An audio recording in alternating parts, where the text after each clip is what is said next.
Salut à tous, comme je vous le disais dans ma dernière vidéo, aujourd'hui je teste 7 balance boards. Enfin, je teste, c'est un bien grand mot.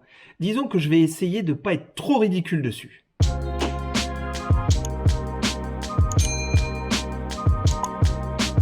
Mais d'abord, une balance board, c'est quoi? Eh ben c'est simple, c'est une planche et puis un gros rouleau. Voilà. Je vous laisse avec ça, au revoir. Allez, plus sérieusement, c'est un équipement qui nous permet de travailler notre équilibre, ainsi que la coordination de nos mouvements, tout en faisant travailler les muscles de nos jambes et du reste de notre corps. Et cerise sur le gâteau, cet équipement nous permet aussi d'améliorer notre proprioception. Qu'est-ce que c'est que ce truc-là? Ben, la proprioception, c'est ça, par exemple. I can move his body in pretty much any direction, and his head stays rock solid in one position. This is really hard to do. So anyway, he knows exactly where his body is and where his body's moving. Ça doit être vachement bien d'être une poule. Une poule sur un longboard, ça donne quoi? Bref, la proprioception, c'est la perception consciente ou non de la position des différentes parties de notre corps. Bon, clairement chez la poule, cette perception est inconsciente, et c'est pour ça qu'elle est aussi douée. Alors le test classique pour savoir si on a une proprioception normale, c'est de toucher le bout de son nez avec le bout de son doigt, mais les yeux fermés. J'essaye. Bon, moi, a priori, de ce côté-là, tout va bien. Donc, on comprend assez vite que cette fameuse proprioception est étroitement liée à l'équilibre. Mais, assez parlé théorie, revenons à notre balance board. On en trouve de toutes sortes. Des rondes, comme ce modèle de chez Decathlon, qui remplace le rouleau par un petit ballon fixé au centre de la planche. Des ovales, qui se rapprochent plus des skimboards.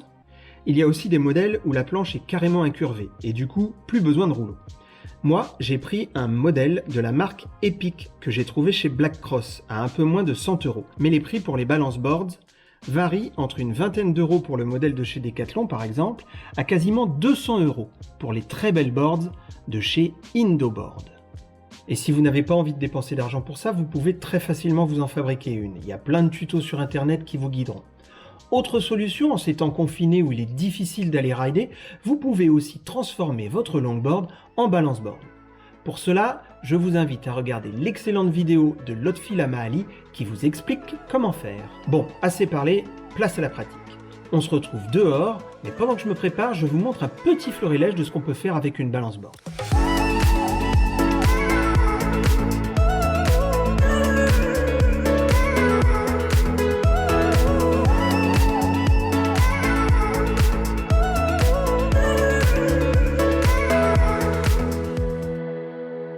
Alors c'est une exclusivité mondiale, je ne suis jamais monté sur une balance board, c'est la première fois.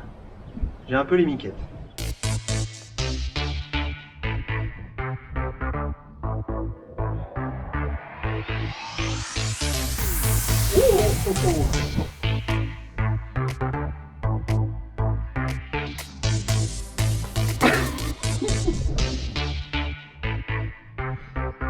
On va y aller tranquille.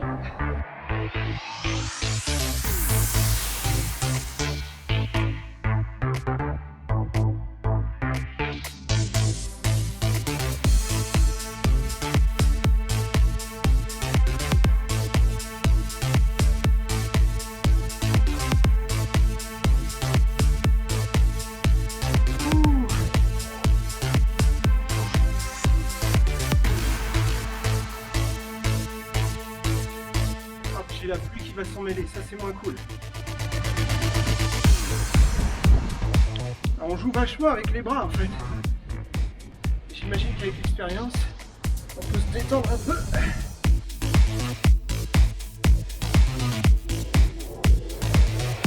Oh. Ça épuise un peu, mais ça fait du bien. Je sens déjà qu'il y a quelques progrès. Je vais continuer et je vous dis à la prochaine.